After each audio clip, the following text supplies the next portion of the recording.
After my husband died, his kids said, "We want the estate, the business, everything." My lawyer begged me to fight. I said, "Give it all to them." Everyone thought I'd lost my mind. At the final hearing, I signed the papers. The kids smiled, until their lawyer turned pale when he read. I'm glad to have you here. Follow my story until the end and comment the city you're watching from, so I can see how far my story has reached. The funeral flowers were still fresh when they decided to destroy me. I sat in Floyd's leather chair in his home office, the same chair where he'd spent countless evenings reviewing business documents and planning our future together. 22 years of marriage, and now I was supposed to pretend that the two men standing before me had any right to decide my fate. Sidney, Floyd's eldest son, wore his father's death like an expensive suit, perfectly tailored to his advantage. At 45, he possessed the same commanding presence Floyd once had, but none of the warmth. His steel-gray eyes swept over me with the cold calculation of a businessman evaluating a bad investment. "Colleen," he said, his voice carrying that patronizing tone I'd grown to hate over the years. "We need to discuss some practical matters." Edwin, 3 years younger but somehow looking older with his prematurely thinning hair and soft jaw, stood beside his brother like a loyal lieutenant. Where Sidney was sharp edges and calculated moves, Edwin was passive aggression wrapped in false concern. "We know this is difficult," Edwin added, his voice dripping with synthetic sympathy. "Losing Dad so suddenly, it's been hard on all of us." Hard on all of us. As if they'd been the ones holding Floyd's hand during those long nights in the hospital. As if they'd been the ones making impossible decisions about treatments and pain management. They'd shown up for the funeral, of course. Sidney flying in from his law practice in San Francisco. Edwin driving up from Los Angeles where he ran some vague consulting business. But during the 3 months of Floyd's illness, when it really mattered, I'd been alone. "What kind of practical matters?" I asked, though something cold was already settling in my stomach. Sidney exchanged a look with Edwin, a silent communication perfected over decades of shared secrets and mutual understanding. It was the kind of look that excluded everyone else in the room, everyone like me. "The estate," Sidney said simply. "Dad's assets, the properties, the business interests. We need to sort out how everything will be distributed." I felt my fingers tighten around the arms of Floyd's chair. The leather was worn smooth from years of his hands in the same position, and I found comfort in that familiar texture. Floyd and I discussed this extensively. He assured me that everything was taken care of. "Well, yes," Edwin said, his tone suggesting that I was missing something obvious. Dad did make provisions, but perhaps he didn't explain the full complexity of the situation. Sidney pulled out a manila folder from his briefcase and set it on Floyd's desk, the same desk where Floyd had kissed me goodbye every morning for 22 years. The folder was thick, official-looking, intimidating in the way that legal documents always were. "The will is quite clear," Sidney continued, opening the folder with theatrical precision. "The house here in Sacramento, valued at approximately $850,000, goes to Edwin and myself jointly. The villa at Lake Tahoe, $750,000, also goes to us.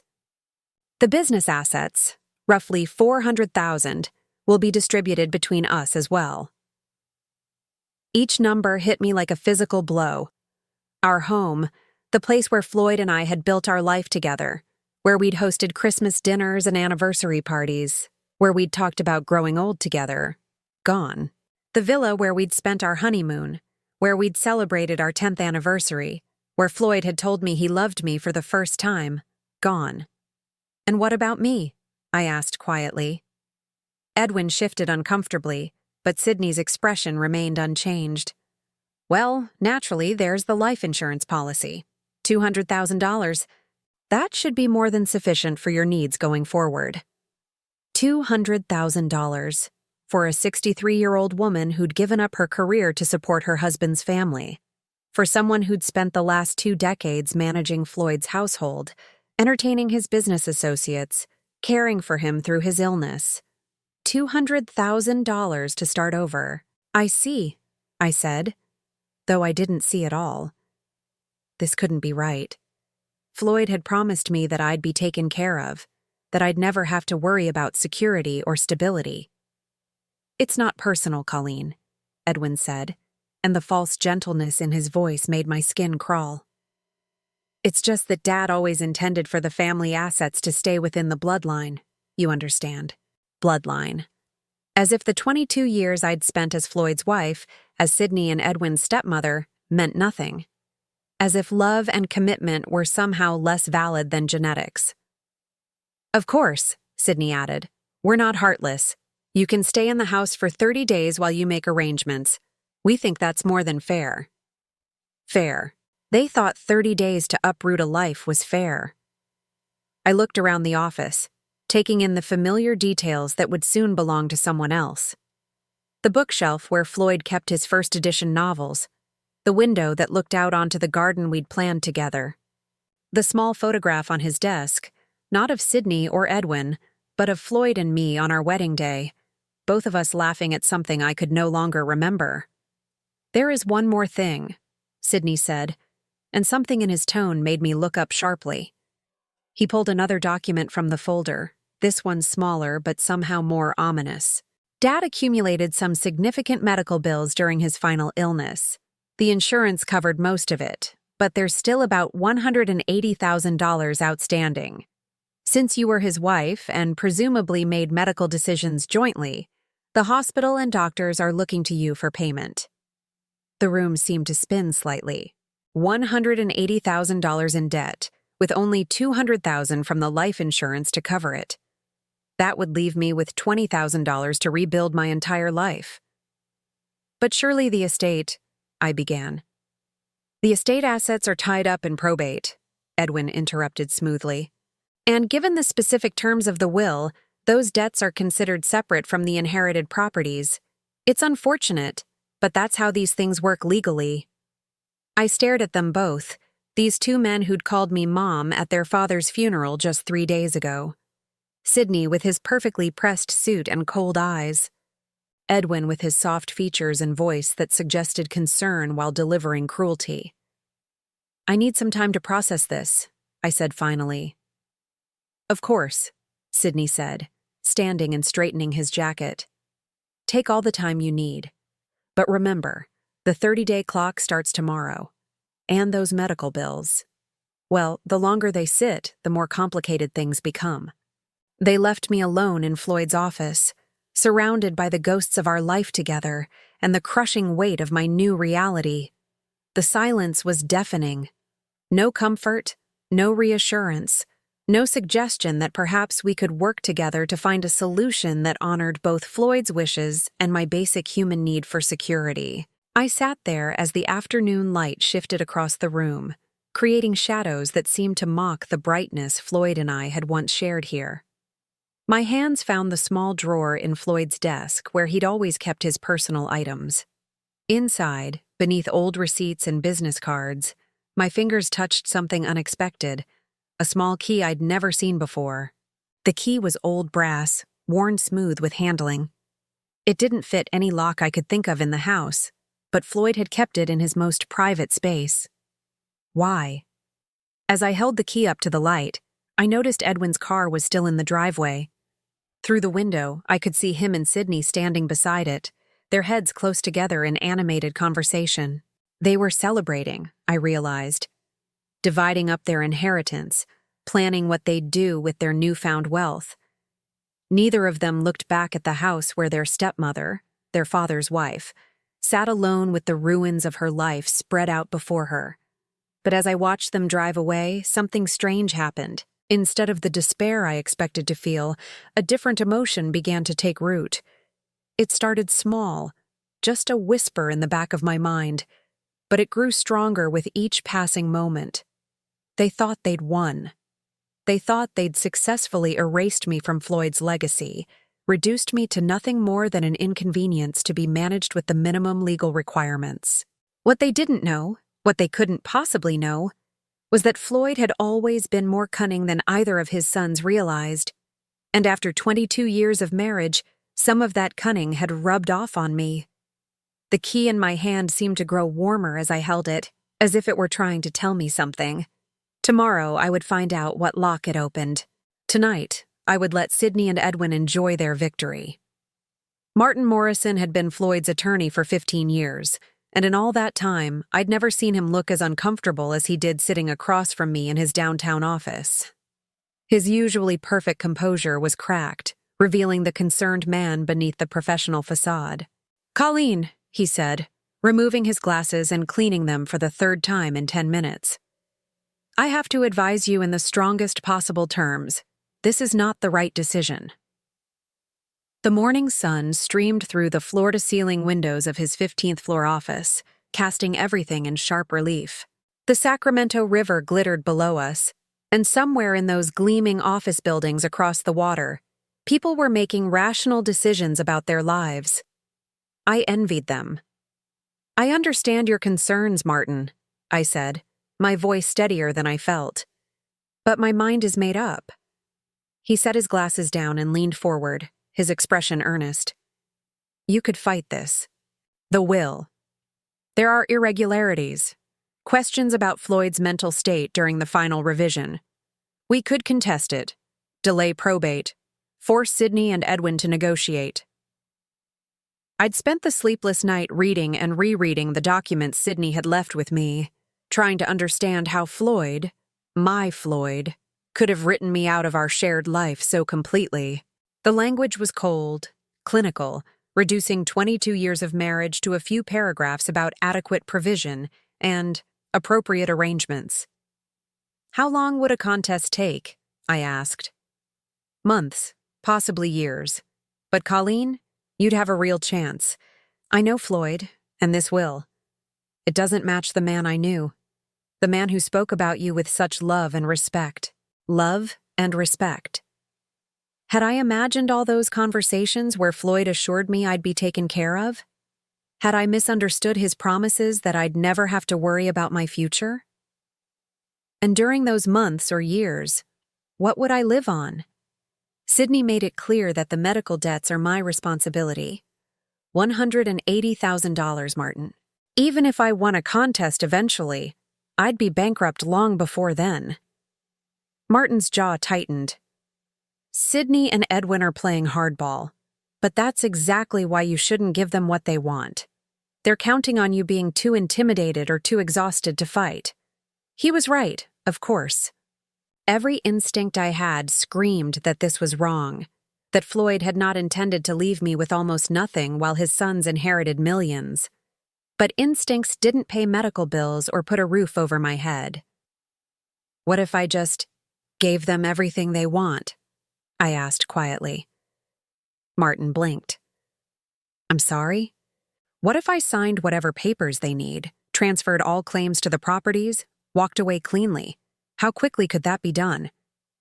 "Colleen, you can't be serious. You'd be giving up your legal rights to challenge." "How quickly, Martin?"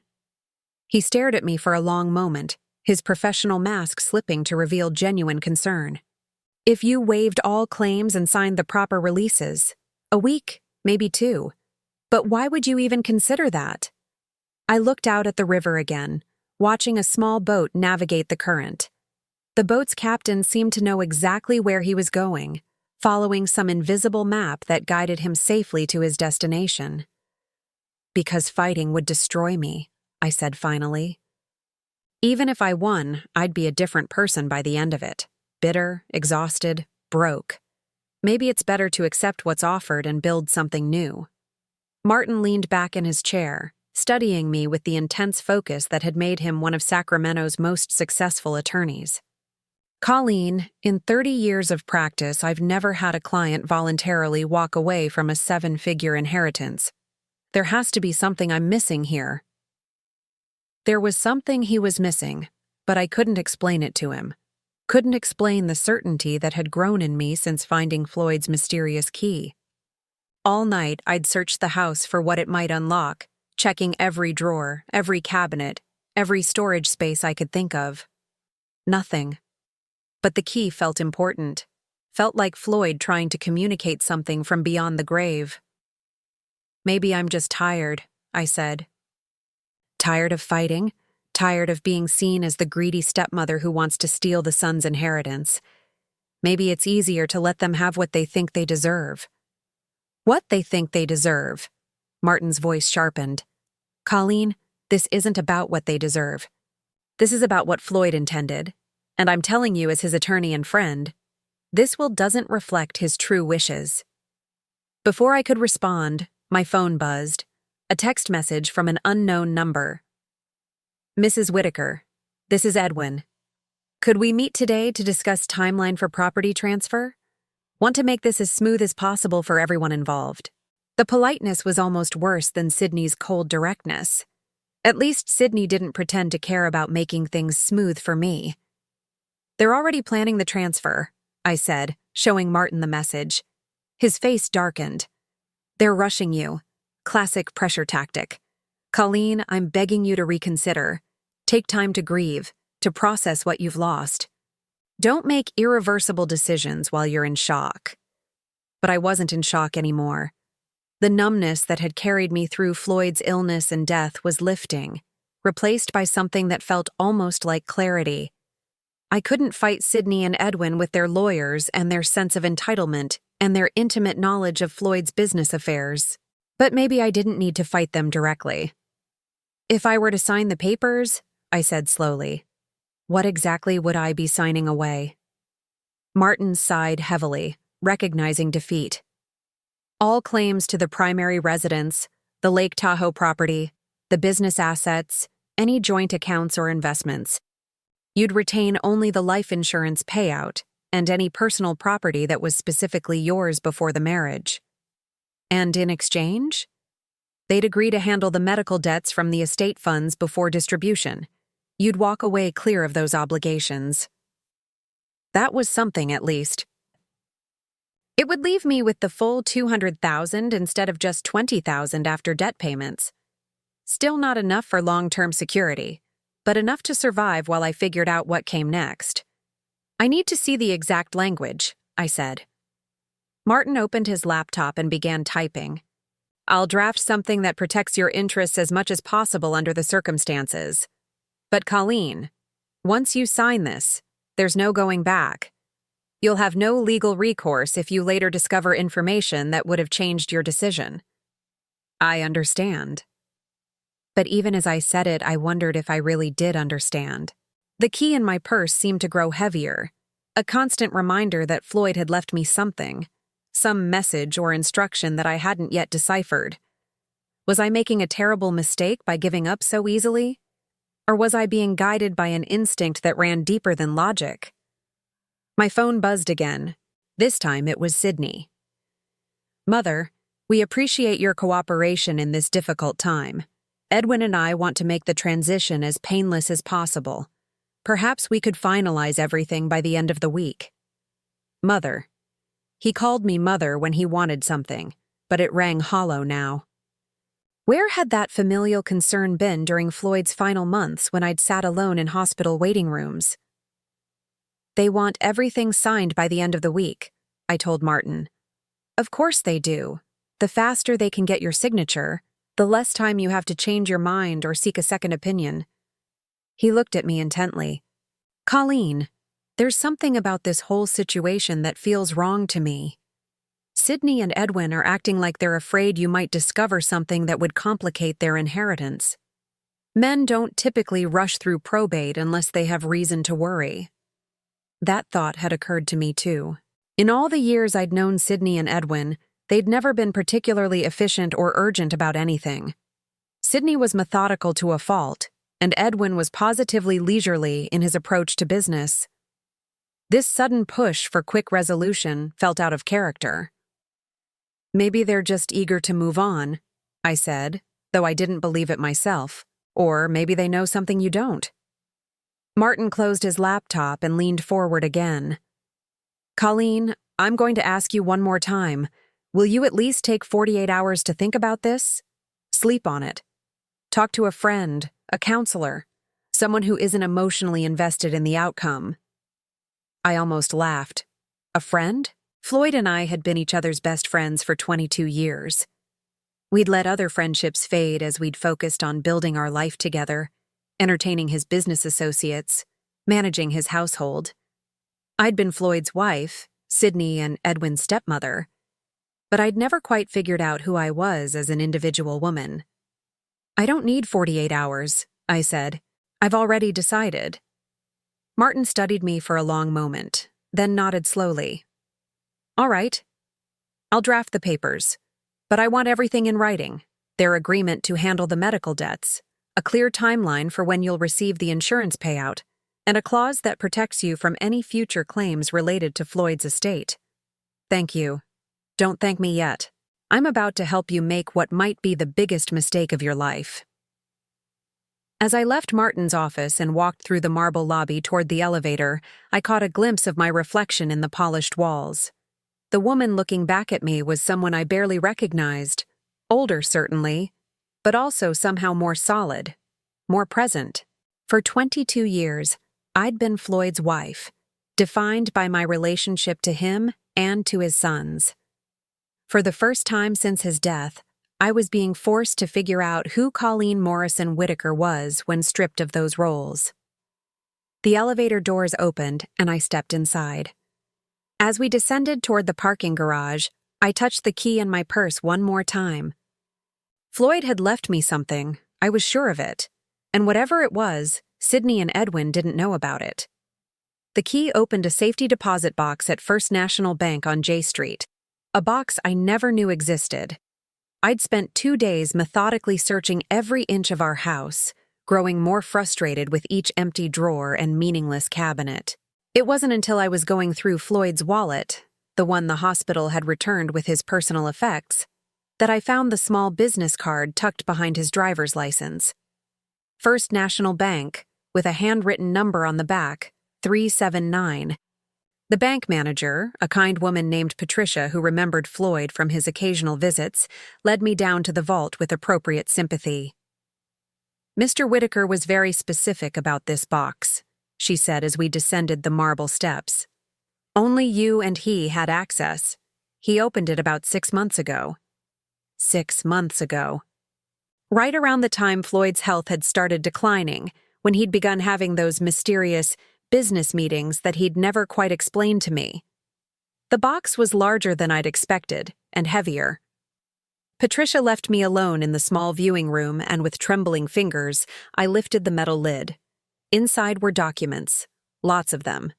But these weren't the legal papers I'd expected, wills or insurance policies or business contracts. These were personal letters, printed emails, financial statements, and what looked like surveillance reports. The first thing that caught my eye was a letter in Floyd's handwriting, dated just 2 months before his death. The envelope was marked, "For Colleen, open only after reading everything else." I set that aside and picked up the next document, a printed email exchange between Sydney and someone named Marcus Crawford.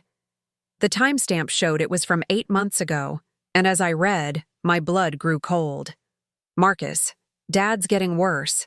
The doctors think he's got maybe 6 months. We need to move faster on the transfer protocols. Can you expedite the paperwork we discussed?" The reply was equally chilling. "Sydney, I've prepared the documents as requested. Once your father signs, the business assets will be restructured under the shell companies we established. The personal properties can be transferred immediately upon death. What about the wife? Colleen won't be a problem. She doesn't understand the business side, and by the time she figures out what's happening, it'll be too late. Dad trusts us completely." I had to read it twice before the meaning sank in.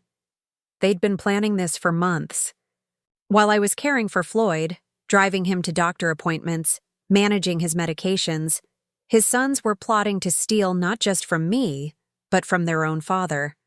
The next document was a bank statement for an account I'd never heard of. Whitaker Holdings, LLC. The balance showed $4.7 million. Below it was a handwritten note from Floyd. "Colleen, this is our real savings. The boys think all my money is tied up in the house and business, but I moved the bulk of our assets here months ago. I was trying to protect us. $4.7 million. We weren't poor. We weren't even middle class. Floyd had been quietly wealthy, and Sydney and Edwin had been trying to steal from their dying father. My hands shook as I reached for the next item, a folder labeled Private Investigation Confidential. Inside were photographs, financial records, and a summary report from someone named James Mitchell, licensed private investigator. The photos showed Sydney entering and leaving what appeared to be an upscale casino in Reno. The timestamps indicated he'd made multiple trips over the past year, sometimes staying for several days. The financial records painted an even grimmer picture. Sydney owed $230,000 to various creditors, most of them connected to gambling debts. Edwin's file was just as damning. The investigation had uncovered that his consulting business was actually a front for a series of failed investment schemes.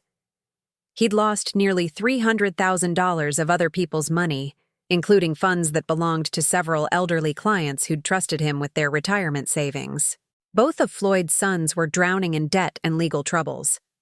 No wonder they were so eager to get their hands on their inheritance.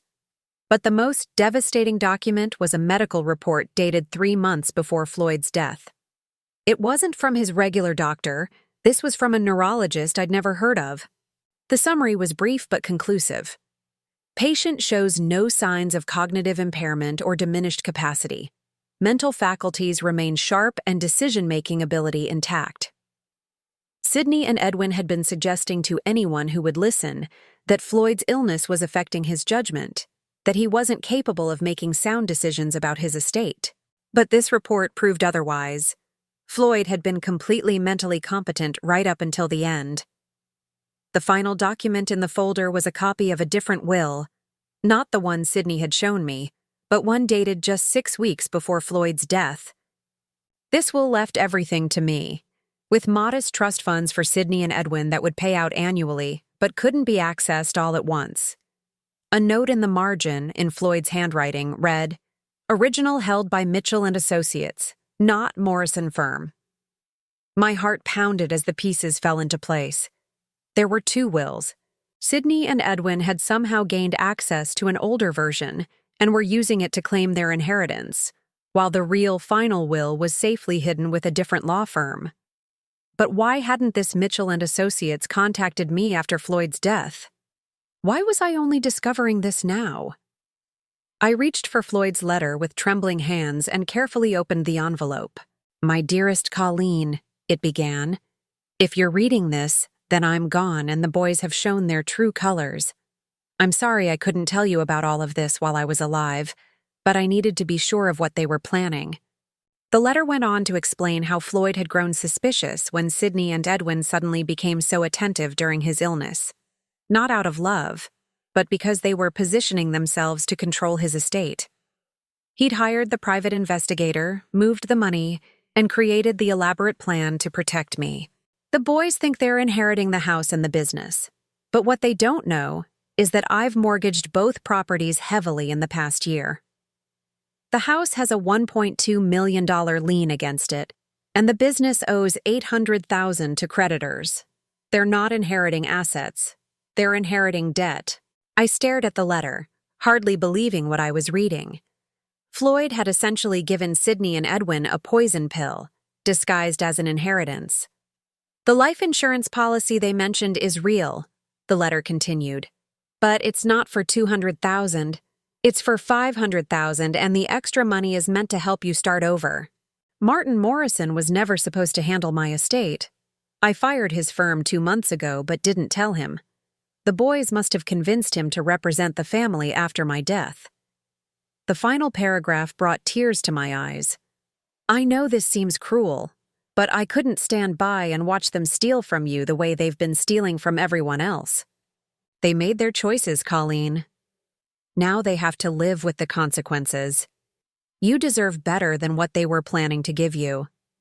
Take the money, start fresh, and don't look back. Love always, Floyd." Attached to the letter was a business card for Mitchell and Associates and a note that I should contact them immediately after reading the contents of the safety deposit box. I sat in that small, windowless room for nearly an hour, trying to process everything I'd learned. Floyd hadn't abandoned me. He'd been protecting me. And Sydney and Edwin, the men who'd called me mother at the funeral, who'd spoken so eloquently about family and legacy, were nothing more than common thieves. But there was something else, something that made my stomach churn.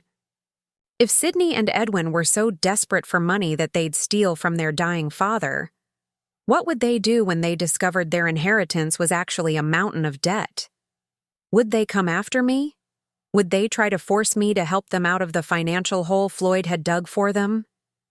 I carefully placed all the documents back in the safety deposit box except for the business card and Floyd's letter. Those I tucked safely in my purse. Tomorrow, I would call Mitchell and Associates and find out exactly what Floyd had arranged. But tonight, I had to sit through dinner with Sydney and Edwin, knowing what I now knew about them. I had to smile and nod while they discussed their plans for our properties, pretending I didn't know they were about to inherit nothing but debt and legal troubles. As I drove home, my phone rang. It was Edwin. "Colleen," he said, his voice warm with false affection. "Bianca and I would love to have you over for dinner tonight. We thought it would be nice to spend some family time together before we finalize all the legal matters." Family time. How thoughtful of them. "That sounds lovely," I said, surprised by how steady my voice sounded. "What time?" 7 o'clock. And Colleen, we really want you to know how much we appreciate how gracefully you're handling everything. Dad would be proud. Dad would be proud. If Edwin only knew what Dad had really thought about his gambling-addicted, debt-ridden sons. As I hung up and continued driving toward what would probably be my last dinner as a member of the Whitaker family, I realized something had changed in me. The grief and confusion I'd been carrying since Floyd's death were still there, but they were now mixed with something else. Something harder and more focused. Sydney and Edwin thought they were so clever, manipulating the grieving widow, rushing me into decisions before I could think clearly. They had no idea that their father had been 10 steps ahead of them the entire time, and they certainly had no idea that I was about to be 10 steps ahead of them too. Dinner was going to be very interesting indeed. Edwin and Bianca's house in Granite Bay was a monument to borrowed money and false success. As I pulled into their circular driveway, I couldn't help but notice the new luxury cars, a BMW and a Mercedes, that clearly cost more than most people made in a year. Now I understood where the money had come from. Bianca answered the door wearing a designer dress that probably cost more than my monthly grocery budget. At 38, she'd perfected the art of looking expensively maintained. Highlights that cost $600 every 8 weeks, nails that required weekly touch-ups, jewelry that sparkled with the kind of stones that came with insurance riders. "Colleen!" she exclaimed, pulling me into an air kiss that barely grazed my cheek. "You look wonderful. How are you holding up?" The concern in her voice was about as genuine as her nail color, but I smiled and played along. "I'm managing, dear. Thank you for having me." Sydney was already there, lounging in Edwin's study with a scotch in his hand that probably cost more per bottle than I spent on groceries in a month. The room was all dark wood and leather, designed to project success and stability. What it actually projected, now that I knew the truth, was desperate overreach. "Mother," Sydney said, standing to give me a brief hug. "You're looking better. I was worried about you after our conversation yesterday." Yesterday, when he'd told me I was essentially homeless and bankrupt. Such touching concern. Edwin emerged from the kitchen carrying a wine glass filled with what looked like a very expensive Chardonnay. "Colleen, so glad you could make it. Bianca's been cooking all afternoon. Her famous herb-crusted salmon." The three of them moved around me like gracious hosts, offering drinks and appetizers, commenting on my appearance, asking about my plans. It was a masterful performance of family concern, and if I hadn't spent the afternoon reading about their gambling debts and failed business ventures, I might have been touched. Dinner was served in their formal dining room, complete with china that looked like it belonged in a museum and silverware heavy enough to be weapons. Bianca had indeed outdone herself. The salmon was perfectly prepared, the wine expertly paired, the presentation flawless. "So," Sydney said as we settled into the main course, "Martin Morrison called me this afternoon. He mentioned you're ready to move forward with the estate transfer." I took a delicate bite of salmon, buying time. "Yes, I've decided that fighting over Floyd's wishes isn't how I want to spend my remaining years. Family harmony is more important than money." The relief that flickered across Edwin's face was almost comical. That's wonderful, Colleen. Really wonderful. Dad would be so pleased to know we're all working together. "We've prepared some papers," Bianca added, reaching for a manila folder that had been sitting on the sideboard. "Just to make everything official. Our attorney drew them up to complement what Martin is handling." Their attorney. Of course they'd brought in their own legal representation. I wondered if this mysterious lawyer knew about Sydney's gambling debts or Edwin's fraudulent investment schemes. "How thoughtful," I said, not touching the folder. "But I should mention that I've been doing some thinking about the medical bills." The temperature in the room seemed to drop several degrees. Sydney set down his wine glass with just a bit too much force. "What kind of thinking?" Edwin asked, his voice carefully neutral. "Well, $180,000 is a substantial amount. I was wondering if perhaps we should have an accountant review the estate's liquid assets before I commit to taking on that debt personally." Sydney and Edwin exchanged a look, the same kind of silent communication I'd witnessed in Floyd's office, but this time I could read the subtext.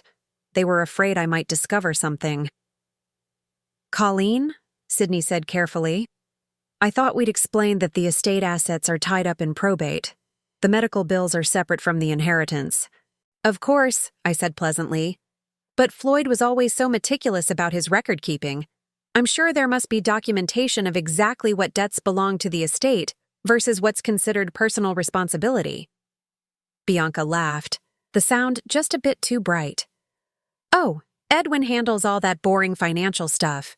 Don't you, honey?" Edwin nodded rapidly. "Absolutely. Everything's been properly categorized. The medical expenses fall to you because you were Floyd's spouse and presumably involved in the treatment decisions."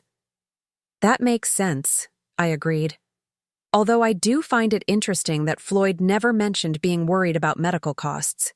He always seemed so confident that we had adequate insurance. The silence stretched just a beat too long. Sydney cleared his throat. "Insurance doesn't cover everything, unfortunately. Dad's treatment was quite extensive in those final months." I knew I was walking into dangerous territory, but I couldn't resist pressing just a little. "I suppose I should contact the hospital directly. Get an itemized breakdown of what's owed and what the insurance actually covered." Edwin's fork clattered against his plate. That's not necessary, Colleen. I've already handled all that. Very thoroughly." "I'm sure you have," I said. "But as Floyd's widow, I feel responsible for understanding exactly what happened financially during his final illness. It's the least I can do for his memory." Bianca jumped up suddenly. "Who wants dessert? I made that chocolate torte recipe from Food and Wine magazine." She practically fled to the kitchen, and I didn't miss the meaningful look Sydney shot at Edwin. They were rattled, and I'd barely begun to probe. "Colleen," Sydney said, leaning forward with what I supposed was meant to be a paternal expression, "I hope you're not second-guessing our arrangement because of something someone else said. Sometimes people who aren't familiar with estate law can give misleading advice." "Oh no," I assured him. "I'm not second-guessing anything. I'm just trying to be thorough. Floyd always said that the devil was in the details." Edwin laughed nervously. "Dad did love his paperwork." "He certainly did. In fact, I've been going through his office, and I keep finding documents I don't understand. Bank statements for accounts I've never heard of. Business papers for companies I didn't know he was involved with." The color drained from Edwin's face. What kinds of documents? Oh, nothing important, I'm sure. Just confusing financial statements. Although I did find a safety deposit box key that I'd never seen before. Sydney went very still. A safety deposit box? Yes. Isn't that odd? I thought I knew about all of Floyd's financial arrangements, but apparently he had some accounts and boxes I wasn't aware of. I suppose I should look into those before we finalize everything. The look that passed between the brothers this time was pure panic, quickly suppressed but unmistakable. Mother, Sydney said, his voice strained with the effort to sound casual. You shouldn't worry yourself with all that paperwork. Legal documents can be very confusing for someone without a business background. Why don't you let Edwin and me handle reviewing whatever you found? That's very sweet of you both, I said. But I think Floyd would want me to understand our financial situation myself. After all, I'll be managing on my own from now on. Bianca returned with the tort, her smile looking somewhat forced. As she served dessert, the conversation shifted to safer topics. The weather, Edwin's latest consulting project, Sydney's law practice. But I could feel the tension underneath their polite chatter like an electrical current waiting to spark. After dinner, as I prepared to leave, Sydney walked me to my car. Colleen, he said, his hand on my car door. About those documents you mentioned finding. Yes? It would probably be best if you brought them to our next meeting. Let us help you sort through what's important and what isn't. Dad's filing system wasn't always logical. I smiled at him, the same pleasant smile I'd worn all evening. Of course, Sydney. Family should help family. But as I drove away, I caught a glimpse of him in my rearview mirror, standing in the driveway with his phone already pressed to his ear. He was making a call that couldn't wait until he got back inside. By the time I reached home, my own phone was ringing. It was a number I didn't recognize. Mrs. Whitaker? This is James Mitchell from Mitchell & Associates. I believe you may have some documents that belong to my office? Mr. Mitchell, I said, settling into Floyd's chair in his study. How did you know I'd found them? Your husband was very specific in his instructions. If you found the safety deposit box, I was to contact you within 24 hours. Ma'am, we need to meet as soon as possible. There are some things about your husband's estate that you need to know before you sign anything with Sydney and Edwin. What kinds of things? Things that will change everything, Mrs. Whitaker. Everything. As I hung up the phone and looked around Floyd's study, my study now, I realized that the invisible game I'd been playing all evening was about to become very visible indeed. Sydney and Edwin thought they were manipulating a grieving widow, but they had no idea that their father had been playing a much longer, much more sophisticated game. James Mitchell's office was nothing like Martin Morrison's polished downtown suite. Located in a modest building in Midtown Sacramento, it had the comfortable, lived-in feeling of a place where real work got done rather than impressive clients got courted.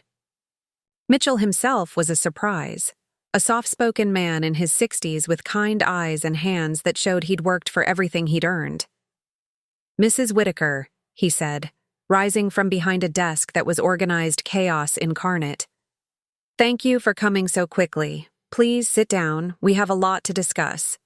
I settled into the worn leather chair across from his desk, my purse containing Floyd's letter held tightly in my lap. Mr. Mitchell, I have to admit I'm confused about all of this. I didn't even know Floyd had hired another attorney. He hired me about 8 months ago, Mitchell said, pulling out a thick file.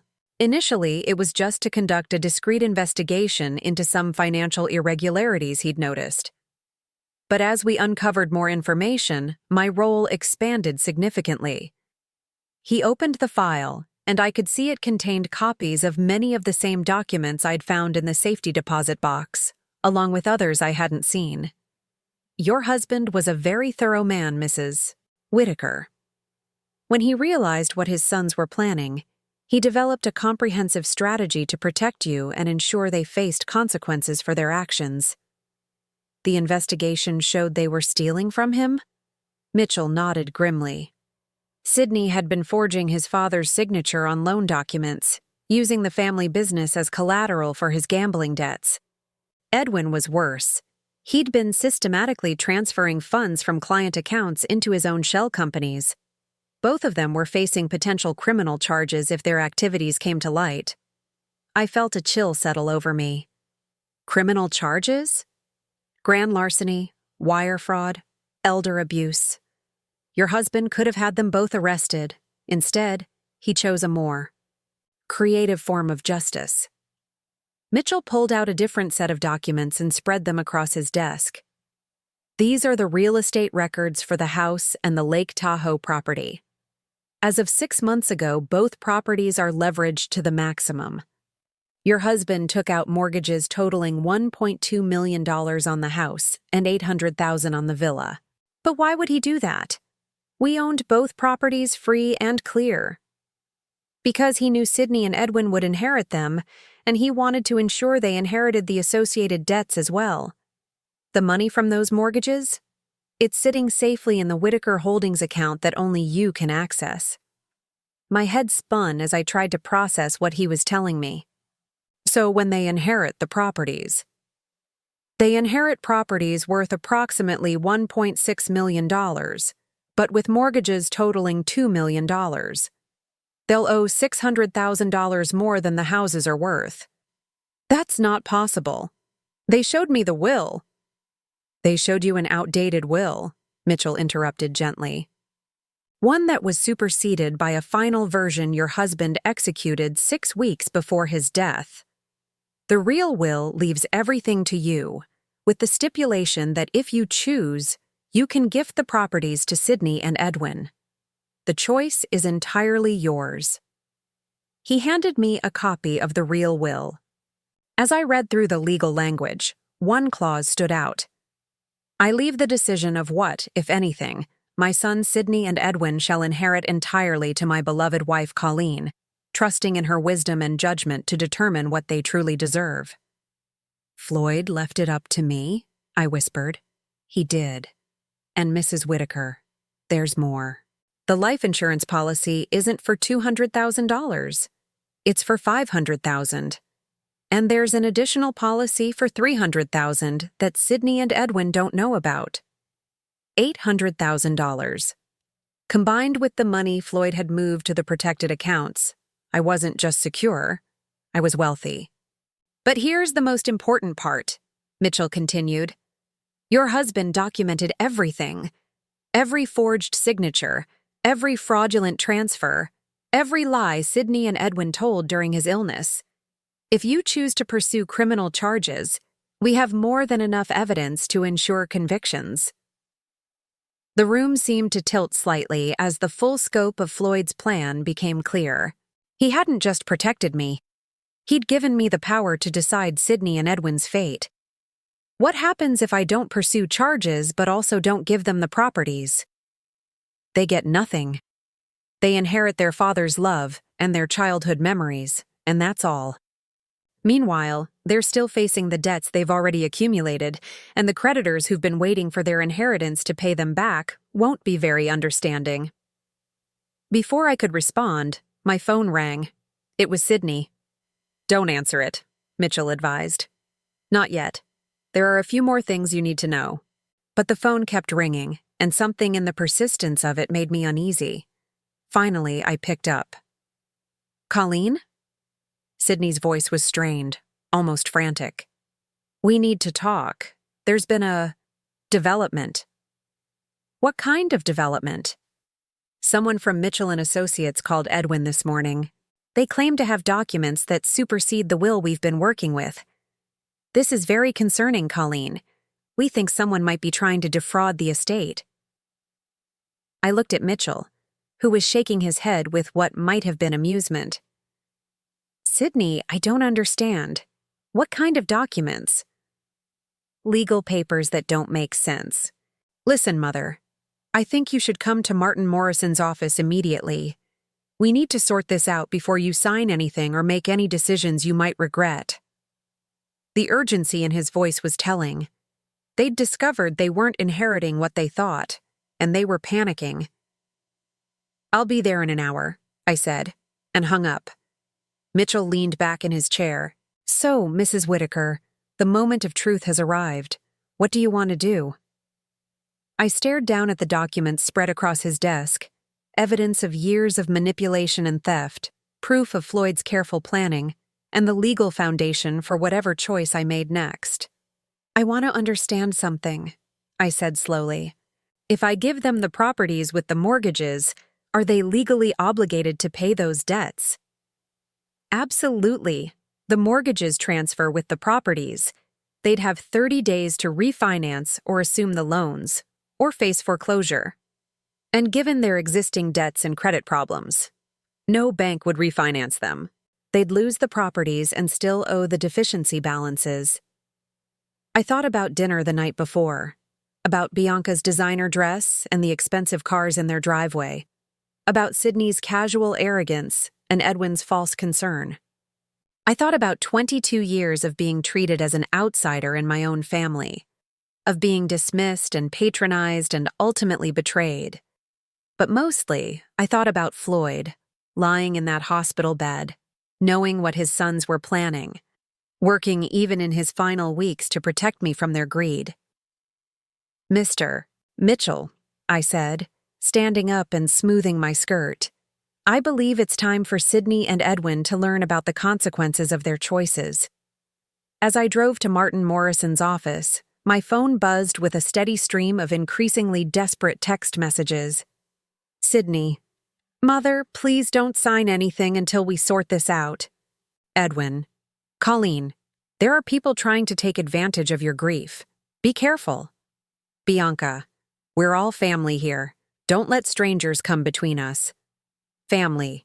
They still thought they could manipulate me with that word, but as I pulled into the parking garage of Martin's building, I realized something had fundamentally changed. For the first time in 22 years, I wasn't walking into a meeting as Floyd's wife or as Sydney and Edwin's stepmother.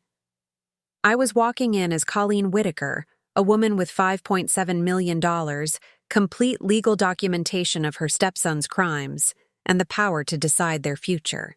The scared, grieving widow they thought they were manipulating had ceased to exist. In her place was someone much more dangerous, a woman with nothing left to lose and everything to gain. The conference room at Morrison & Associates had never felt so small.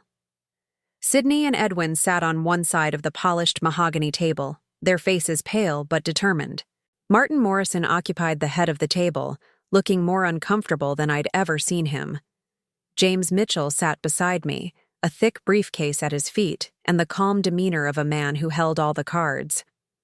Colleen, Sydney began before anyone else could speak. We're glad you're here. This whole situation has gotten very confusing, and we need to clear up some misunderstandings. What kind of misunderstandings? I asked, settling into my chair and folding my hands calmly in my lap. Edwin jumped in, his voice strained with false concern. Someone's been spreading misinformation about Dad's estate. Claims about different wills, hidden accounts, things that just don't make sense. We're worried that unscrupulous people might be trying to take advantage of your grief. Martin Morrison cleared his throat. Colleen, I have to admit that I'm confused as well. Mr. Mitchell here claims to have documents that supersede the will I've been working with. But Floyd never mentioned changing attorneys or creating new estate documents. That's because Floyd didn't trust you anymore, I said quietly. The room went dead silent. Martin's face flushed red, while Sydney and Edwin exchanged a look of pure panic. Excuse me? Martin said. I opened my purse and pulled out Floyd's letter, the one I'd found in the safety deposit box. Floyd discovered that someone in your firm was feeding information about his estate planning to Sydney and Edwin. He couldn't be sure if it was you personally or someone in your office, so he decided to take his business elsewhere. That's impossible, Sydney said quickly. Dad trusted Martin completely. Did he? I looked directly at Sydney, enjoying the way his confident facade was beginning to crack. Then why did he secretly hire a private investigator 8 months ago to look into your financial activities? And why did he move $4.7 million into accounts that only I can access? Edwin made a choking sound. 4.7 million? That's not possible. Dad didn't have that kind of liquid assets. Actually, he did, James Mitchell said, opening his briefcase and pulling out a thick folder. Your father was considerably wealthier than either of you realized.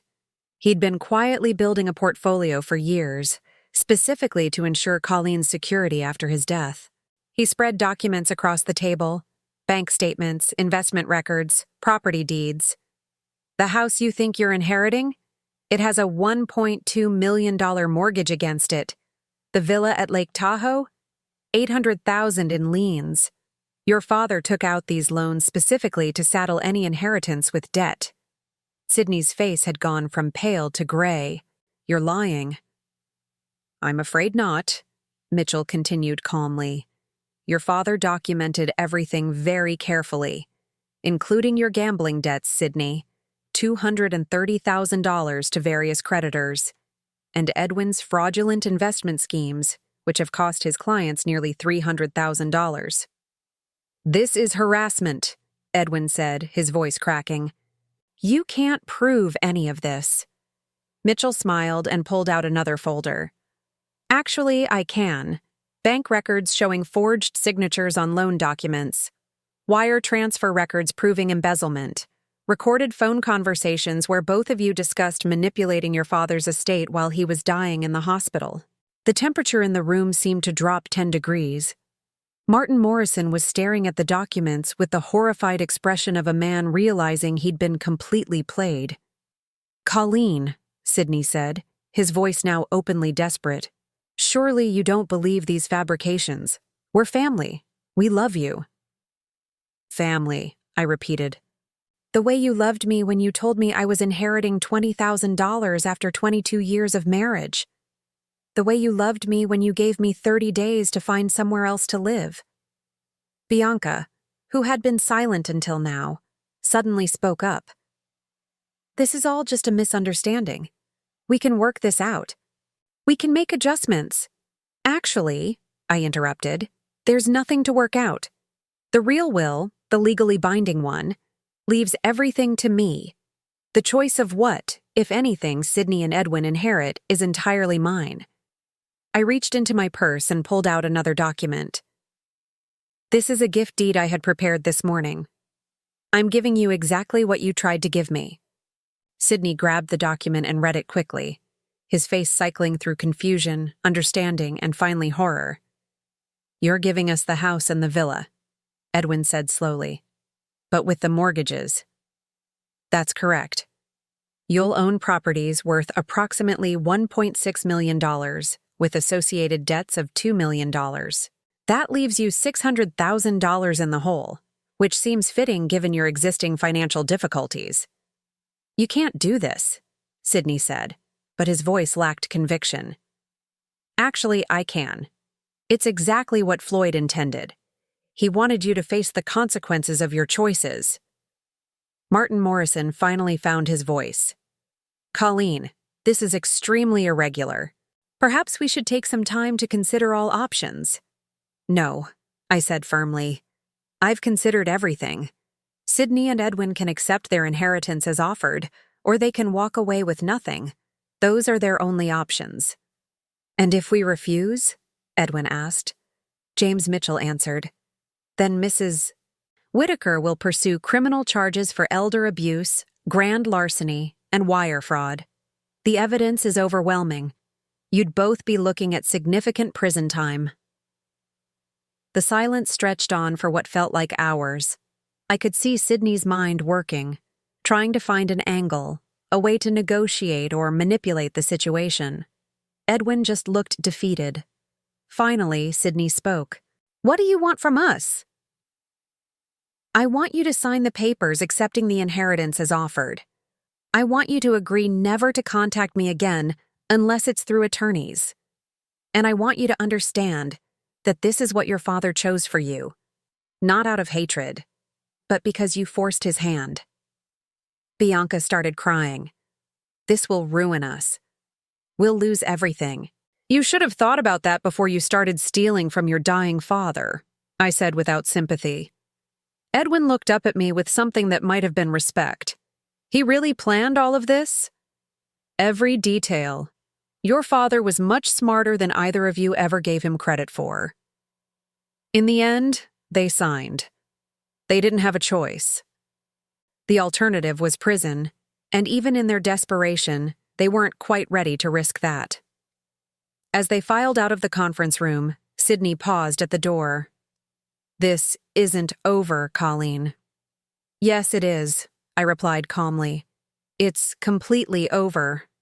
3 months later, I sold the real estate that Sydney and Edwin couldn't afford to keep and moved to a charming cottage in Carmel, overlooking the Pacific Ocean. The cottage cost $1.2 million, cash, and still left me with more money than I could spend in several lifetimes. I received word through my attorney that Sydney had filed for bankruptcy and was attending court-mandated gambling addiction counseling. Edwin had moved back in with his mother and was working as a night manager at a hotel near the airport. Bianca had filed for divorce and moved to Los Angeles with her sister. Sometimes, usually in the evening when the fog rolled in from the ocean, I would think about Floyd and wonder if he would approve of how everything had turned out. Then I would remember his letter, his careful planning, his determination to protect me even after death. I think he would have been very satisfied indeed. The cottage came with a beautiful garden that the previous owners had neglected. I spent my days bringing it back to life, planting roses like the ones Floyd and I had grown together, creating herb gardens and flower beds that bloomed in carefully planned succession throughout the year. It was peaceful work, satisfying in a way that 22 years of managing other people's expectations had never been. For the first time in my adult life, I was accountable to no one but myself. I joined the local gardening club, took watercolor classes at the community college, and even started volunteering at the animal shelter. Simple pleasures, but they felt revolutionary after decades of living my life in service to others' needs and wants. One afternoon, while deadheading the roses in my front garden, a young woman stopped by the gate. She was perhaps 30, with kind eyes and a hesitant smile. "Excuse me," she said. "I'm Sarah Mitchell, James Mitchell's daughter. He told me you might be interested in some volunteer opportunities." I set down my pruning shears and walked over to the gate. "What kind of opportunities?" "I work with women who are trying to escape abusive relationships, financial abuse, emotional manipulation, that sort of thing." "Dad said you might understand what they're going through." I thought about the scared, confused woman I'd been just months ago, convinced I was powerless and dependent on the goodwill of people who didn't care about me. "I might," I said. Sarah smiled. "Would you like to hear about what we do?" As we talked, I realized that Floyd's final gift to me hadn't just been financial security. He'd given me something much more valuable, the knowledge that I was stronger than I'd ever imagined, smarter than anyone had given me credit for, and capable of protecting myself and others who needed protecting. 2 months later, I established the Floyd Whitaker Foundation for Financial Justice, providing legal support and financial education for victims of family financial abuse. It wasn't the legacy Sydney and Edwin had expected to leave behind, but it was exactly the legacy Floyd would have wanted. Now I'm curious about you who listened to my story. What would you do if you were in my place? Have you ever been through something similar? Comment below. And meanwhile, I'm leaving on the final screen 2 other stories that are channel favorites, and they will definitely surprise you. Thank you for watching until here.